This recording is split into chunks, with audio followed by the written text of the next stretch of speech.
Salam. Bugün bizə təqdim olunan bir mənbə əsasında maraqlı bir mövzunu deməli müzakirə edəcəyik. Salam. Söhbət Quran möcüzə iddiasının təhlili başlıqlı bir mətndən gedir.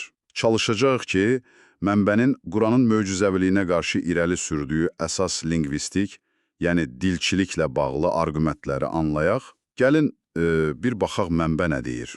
Bəli, bu mətn əsasən Quranın dil baxımından, yəni üslub, qrammatika, söz ehtiyatı, bir də yazı qaydaları baxımından möcüzəviliyini sorğuluyur. Yəni əsas fokus dilçilik məsələləridir. Elədir. Mənbənin iddiası odur ki, bu sahələrdəki bəzi məqamlar mətnin ilahi mənşəli olması fikri ilə bir növ ziddiyyət təşkil edir. Onda gəlin başlayaq elə üslubdan. Mənbədə deyilir ki, Quranda işlənən o qafiyəli nəzr, yəni ritmli, ahəngdar cümlələr Məhəmməd Peyğəmbərin yaşadığı dövrdə Ərəbistanda onsuz da geniş yayılmışdı.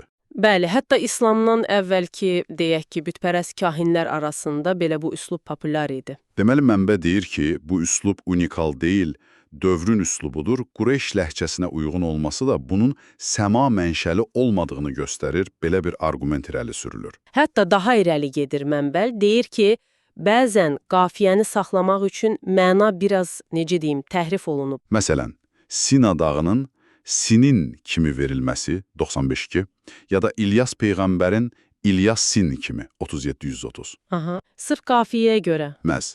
Və ya, məsələn, 69-cu surənin 17-ci ayəsində Allahın taxtını daşıyan mələklərin sayı 8 kimi göstərilir.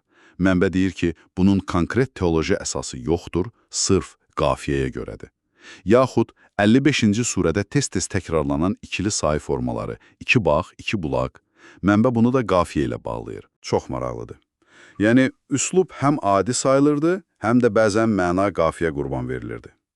Mənbə hətta daha ciddi iddialarda irəli sürür, deyir ki, bəzi ayələr İslamdan əvvəlki şairlərin, məsələn, İmru Əl-Qaysın misralarına bənzəyər və ya onlardan parçalar var. Bəli, İmru Əl-Qays kimi ya da Məhəmməd Peyğəmbərin müasirləri olan Kus ibn Said, Ümeyyə ibn Əbi Əs-Salt kimi şəxslərin ifadələrindən təsirlənmələr olduğu iddia edilir.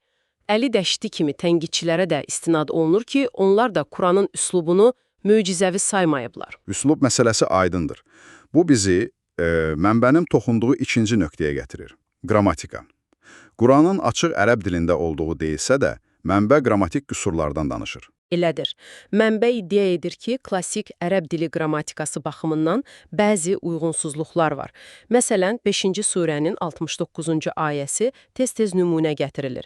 Orada al-sebeyun sözünün qrammatik cəhətdən adlıq halda yox, təsirlik və ya yiyəlik halda, yəni al-sabiyin kimi olması gərəkdiyi deyilir. Başqa nümunələr də var yəqin.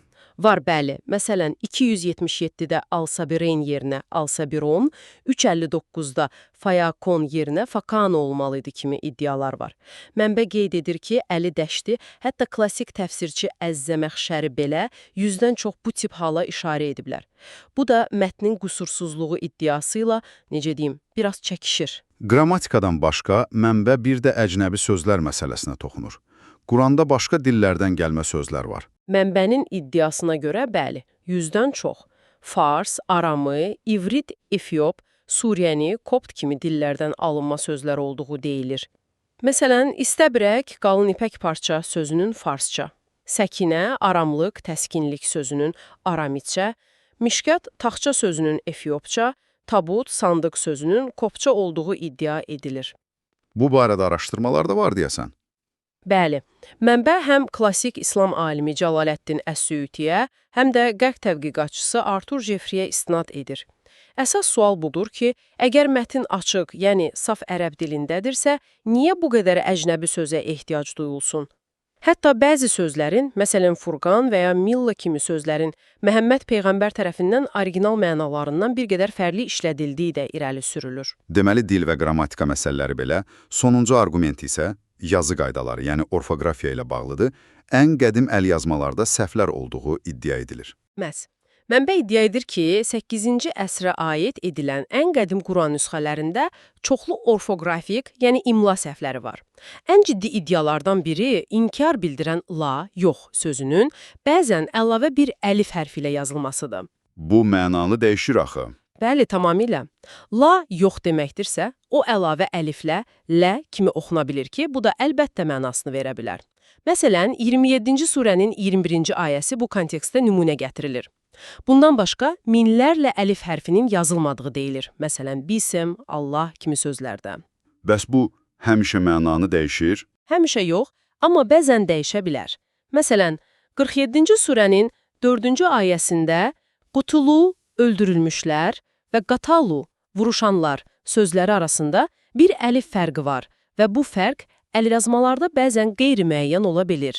Həmçinin, şəddə işarəsinin istifadəsindəki fərqliliklər, bəzi hərflərin artıq və ya əskik olması kimi məqamlar da qeyd olunur. Mənbənin arqumenti odur ki, bu cür hallar Quranın ilahi qoruma altında olması və heç bir dəyişikliyə məruz qalmaması fikrini, deməli şübhə altına alır. Beləliklə, ümumiləşdirsək, nəzərdən keçirdiyimiz mənbə Quranın lingvistik möcüzəviliyi iddiasını 4 əsas istiqamətdən təksib etməyə çalışır.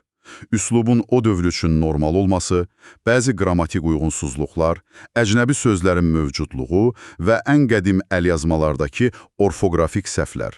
Mənbə hətta Məhəmməd Peyğəmbərin savadlı olması ehtimalını da ortaya atır. Sus və bənzərsiz olması iddiasına qarşı dəlillər təşkil edir və mətnin formalaşmasında bəşəri faktorların rolunu göstərir.